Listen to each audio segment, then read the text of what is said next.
Good afternoon, welcome. This is the CS4HS Hangout on Air with several folks from the College Board and experienced professional development providers.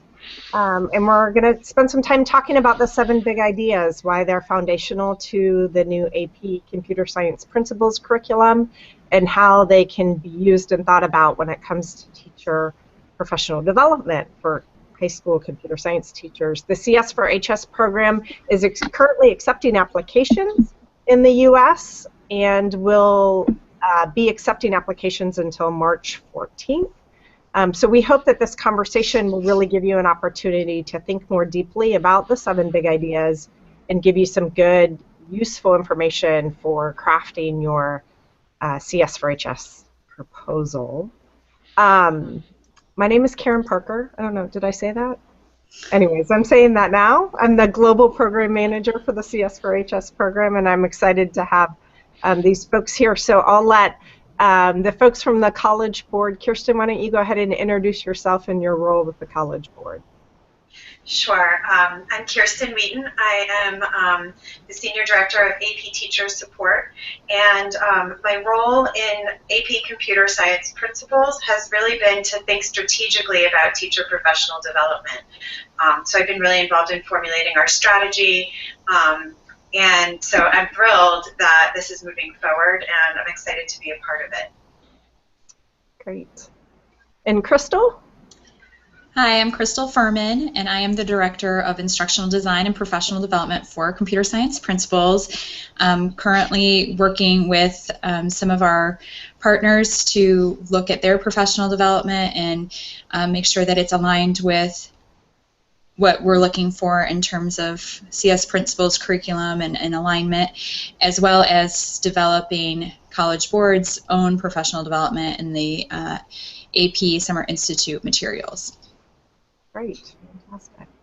And Jen? Sure. So I'm Jennifer Rosado. I'm an assistant professor of computer science at the College of St. Scholastica, which is in Duluth, Minnesota, but I'm also a PI, or a principal investigator, on the Mobile Computer Science Principles project, and so have been involved with delivering professional development for teachers with that particular curriculum over a couple years, and through CS4HS projects for a couple years before that. And I've done a lot of work on the online side of things in terms of how do you deliver professional development online and provide online materials for teachers. Fantastic.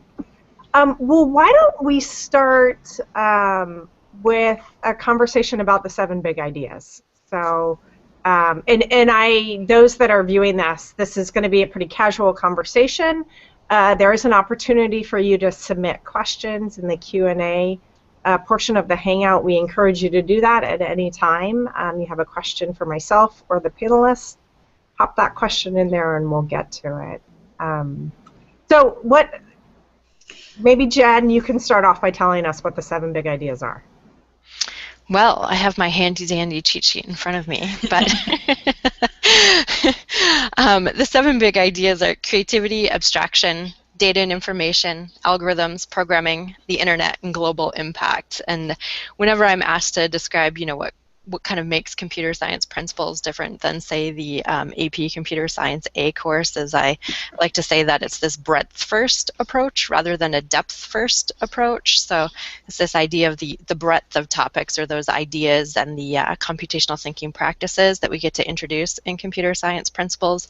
So instead of just focusing on programming, we get to talk about a whole wide range of things that computer science impacts and deals with. And you mentioned the computational thinking practices. Crystal, can you touch on those? We've talked about how important those are to this conversation about computer science education.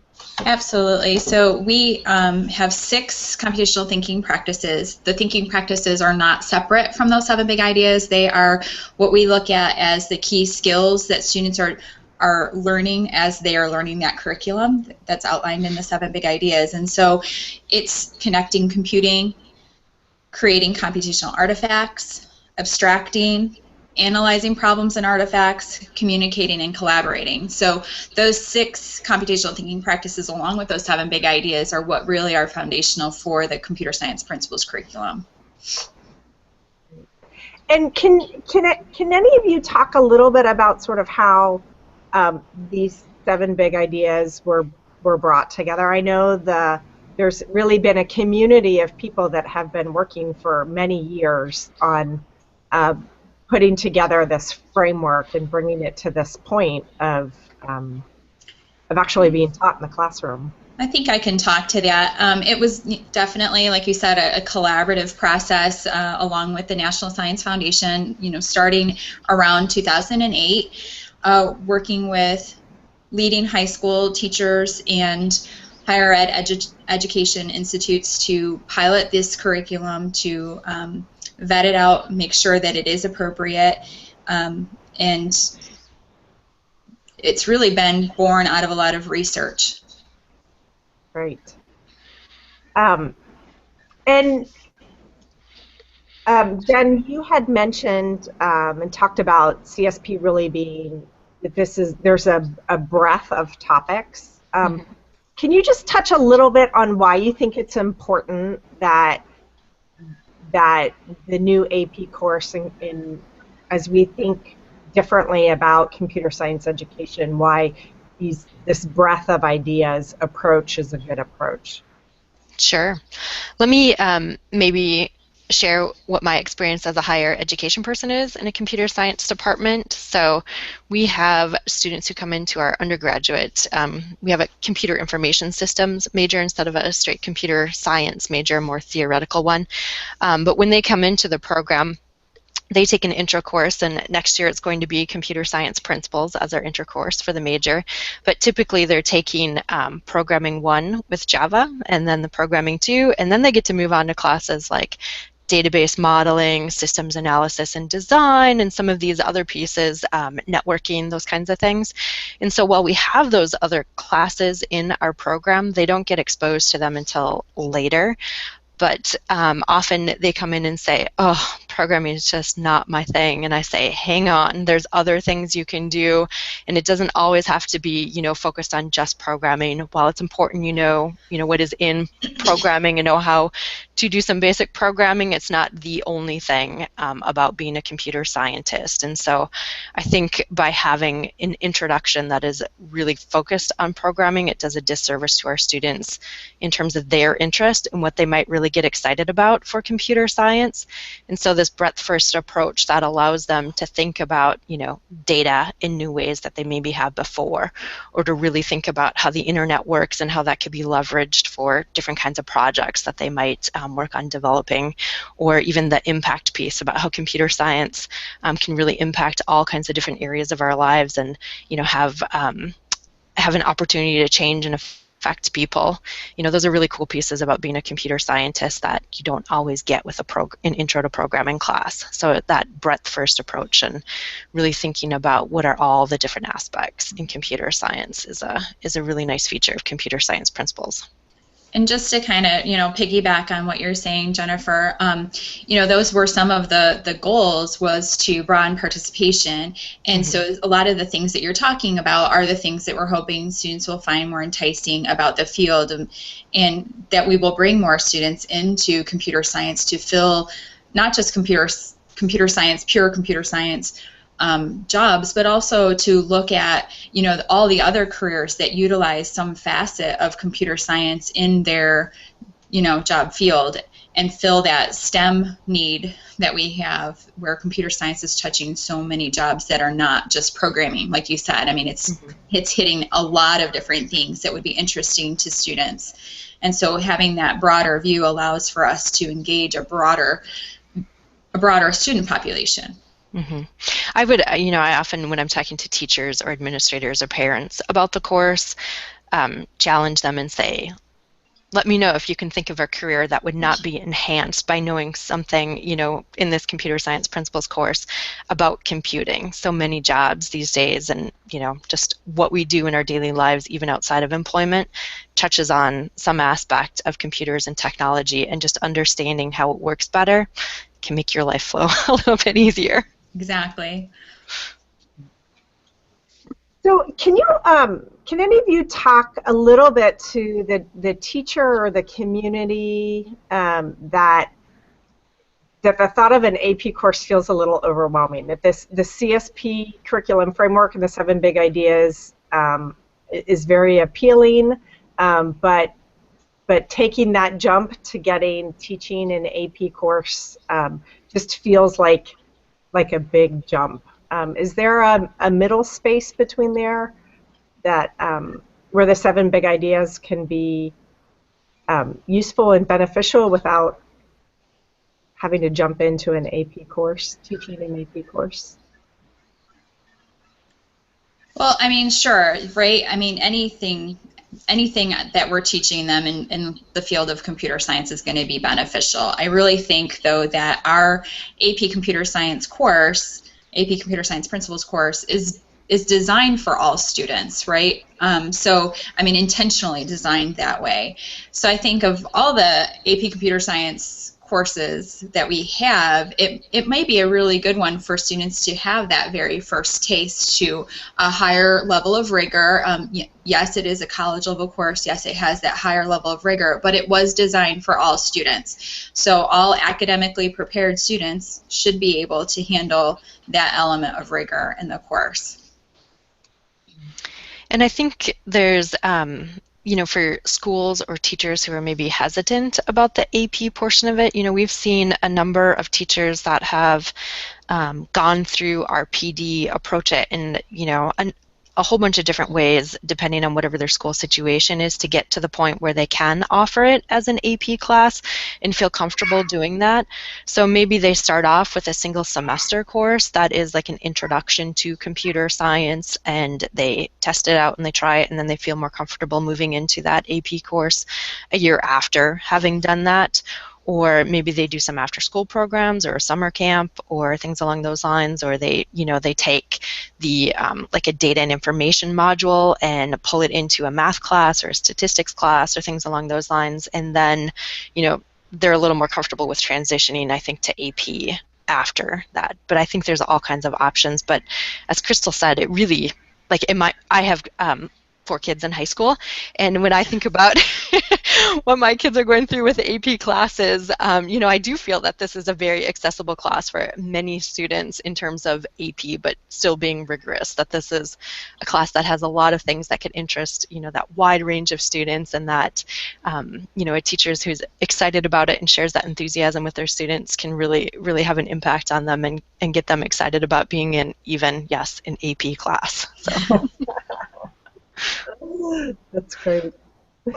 Well, let's talk a little bit about the PD that's out there for computer science principles. Jennifer, you've talked a little bit about the mobile CSP program. Sure. We'd love to hear more about what the College Board is thinking about and planning for PD around CSP and the options that are out there right now. I can talk about that. For computer science principles, the College Board is doing something that we've actually never done before for any other course in terms of PD, and that is that we are reviewing other organizations, other partners who are providing really strong PD, and we are in the process of endorsing them in order to give teachers and schools confidence in a variety of different PD models, different implementations of the course. So just to talk a little bit about that process, and actually I should probably preface it by talking about what the College Board itself is offering. And Crystal can jump into on that as she's been working on developing it. So what we provide generally for all of our courses is sort of a real flexible model for teachers to develop their own curriculum. So we give a lot of support in terms of syllabus development. We give a ton of resources for teaching the curriculum, but essentially teachers are responsible for coming up with their own curriculum. And then we offer week-long professional development sessions over the summer that are sort of curriculum agnostic, where we walk teachers through the curriculum framework that we have, and we introduce them to the resources, but we don't actually provide them with things like lesson plans and activities. We just sort of get them set up to develop those things on their own. So when we were working on computer science principles, we really recognized that teachers just might need more in the way of professional development, that there might need to be sort of a more fleshed out curriculum that they could adopt, that some of the teachers might need to sort of come up to speed on the course themselves, almost like take the course themselves before they begin to teach the course. So that's why we started looking at some of our partners. And so I'll just tell you who we have been reviewing for endorsement. The endorsement decisions will be final as of April 15th, but we've been looking at organizations like Code.org, Project Lead the Way, and then the National Science Foundation funded a number of really, really excellent organizations, one of which was Mobile CSP. And so we are working with them to get endorsement as well. There are 3 of them. Mobile CSP is one, Project Lead the Way, or I'm sorry, Beauty and Joy of Computing, and Thriving in Our Digital World. So those 5 providers of both like a very robust, very rigorous curriculum and associated professional development will be able to say, you know, these providers meet the College Board's requirements.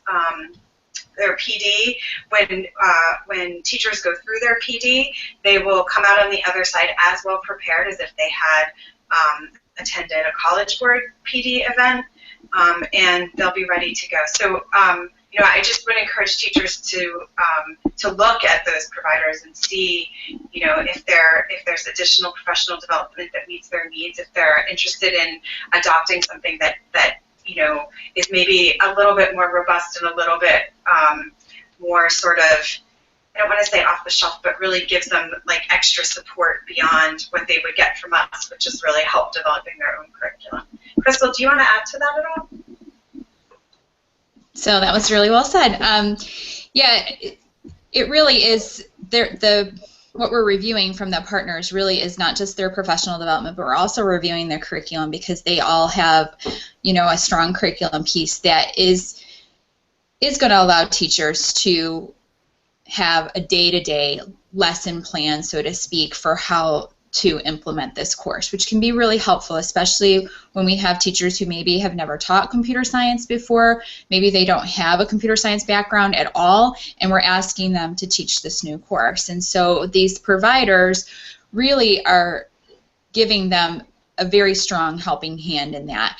And then in addition to that, they do have a professional development component that is usually a little bit more intensive than what we provide. So our summer staff development, our summer institutes are about a week long, and a lot of these partners, they will be a week to 2 weeks, but then they will also have a lot of support throughout the school year that can be very beneficial to teachers as well.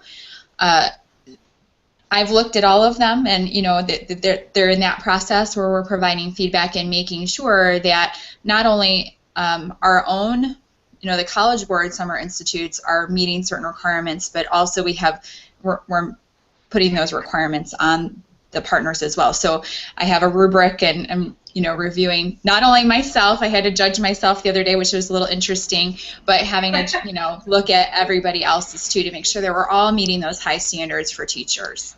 Yeah. That's great.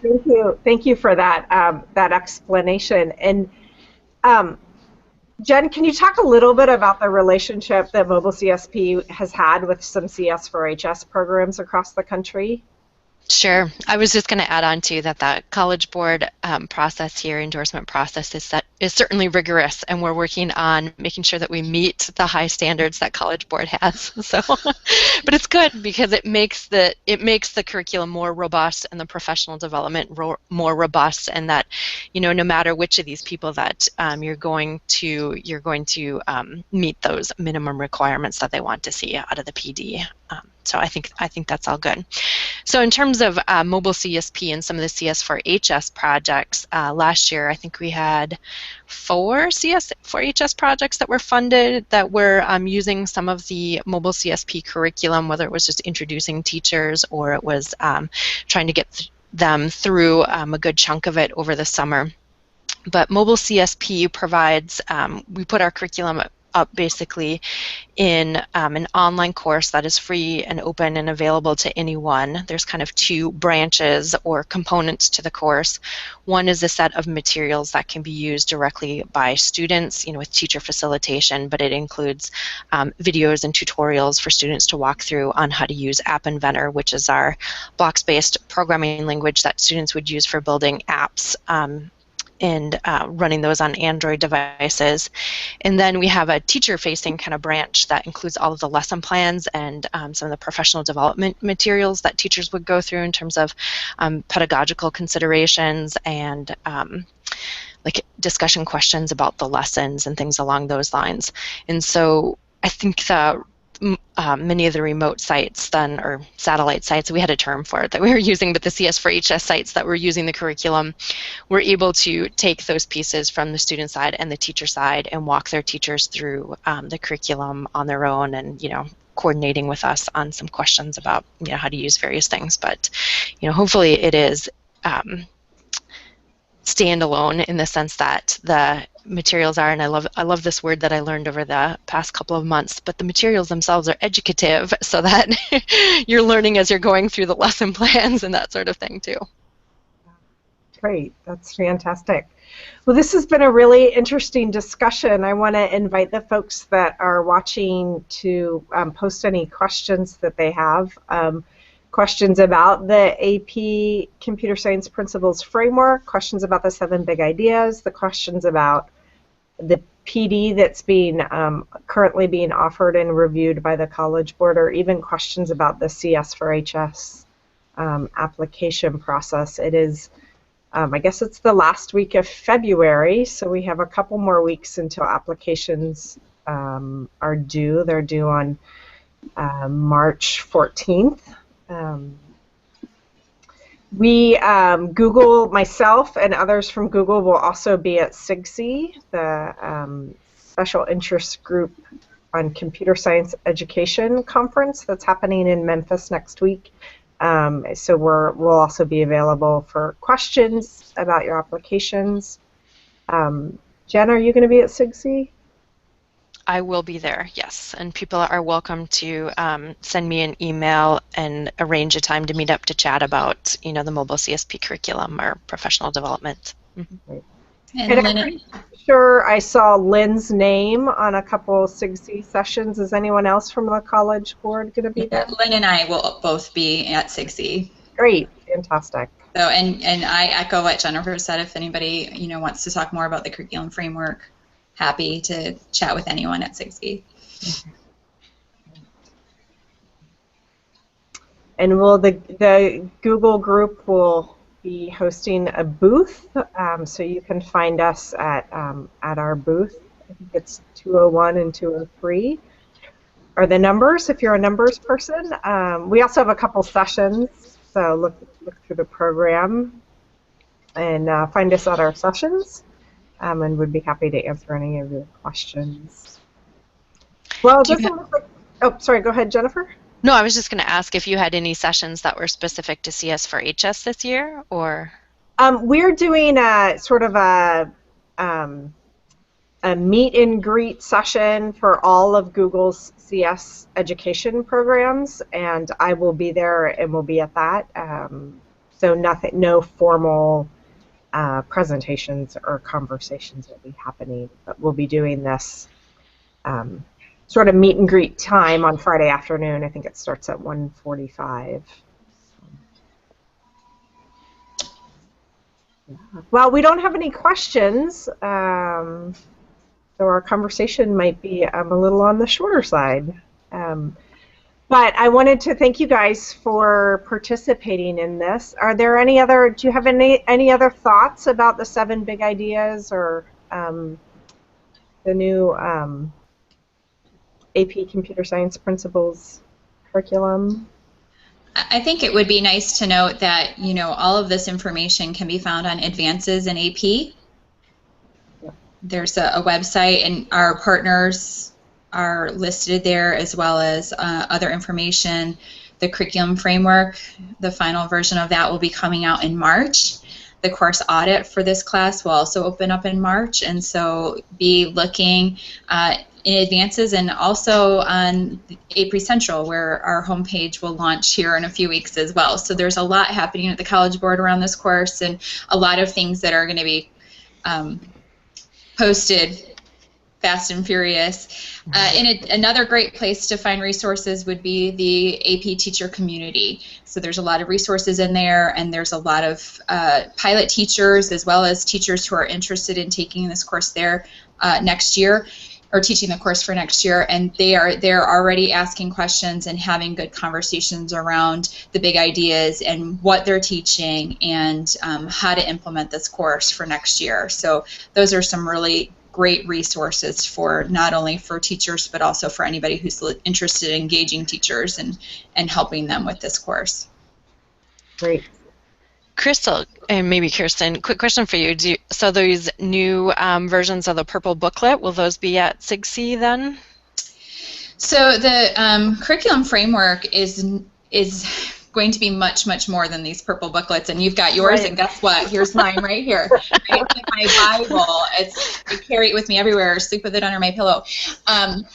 So what the curriculum framework will have, or the course and exam description will have in it is the curriculum framework, which is what's in the purple book. But in addition to that, there will be an instructional framework.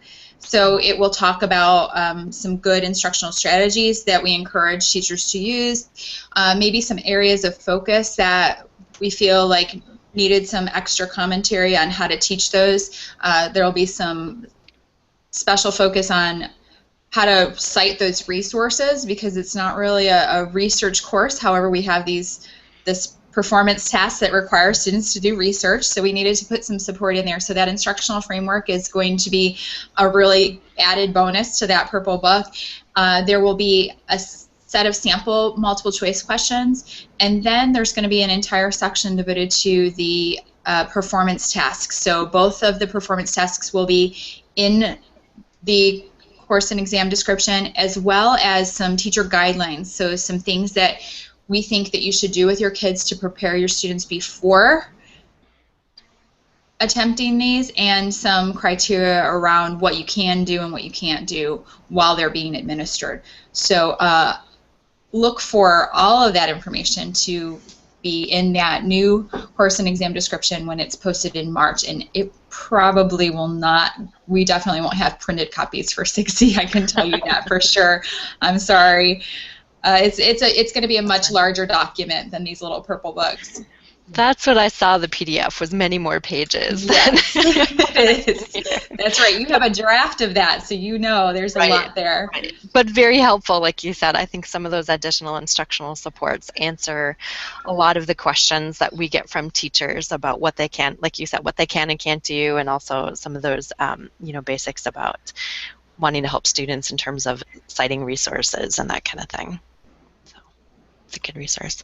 Karen, just going back to, just thinking about the 7 big ideas and the CS4HS projects, in terms of people thinking maybe about submitting proposals, one of the things that came to my mind was, like working on mobile CSP. I certainly work on developing, an entire curriculum that meets all of the learning objectives that are in that curriculum framework. But for people who are just getting started, taking a look at some of the pieces in terms of like data and information as a standalone module and how you might look at that, or the internet, or just the impact side of things, I think are, if they didn't want to tackle all of the big ideas at once, there are certainly some opportunities where they can look at those ideas in a little more isolation.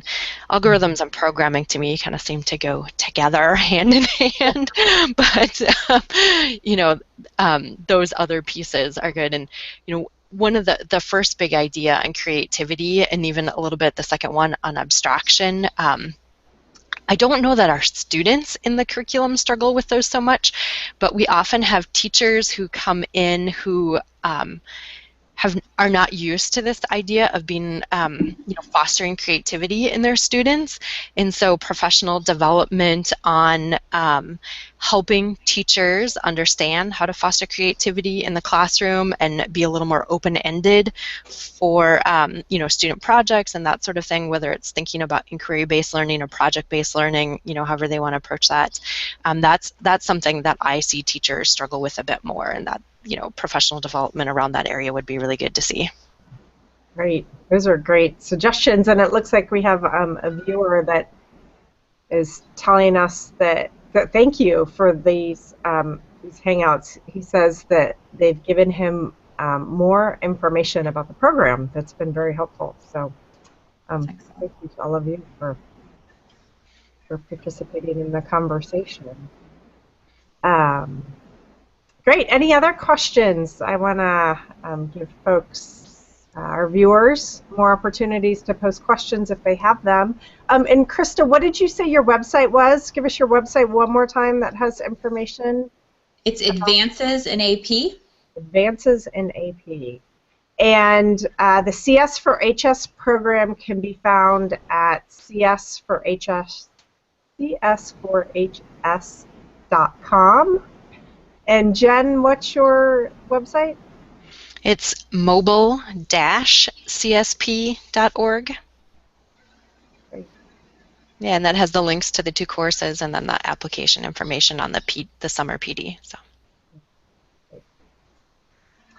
It looks like we have another question about Google's presence at SIGC. It looks like Jean wants to attend the meet and greet.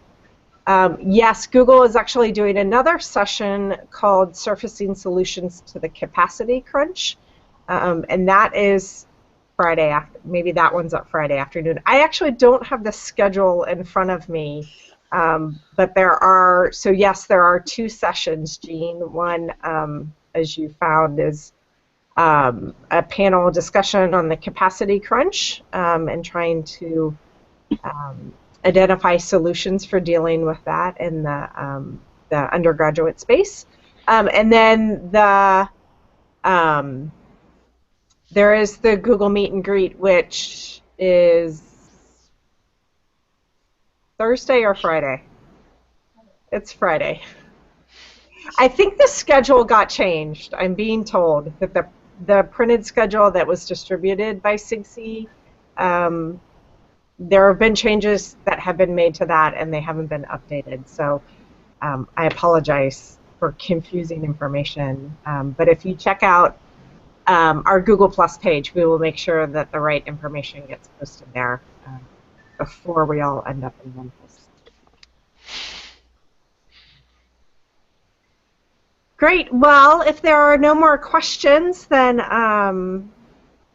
I will say thank you to our panelists, and Crystal and Jennifer, I look forward to seeing you in Memphis next week. Mm-hmm. Absolutely, absolutely. Thanks, Karen. Thank you so much for hosting this. Yeah, thank you. Thanks, Kirsten. Thank you very much.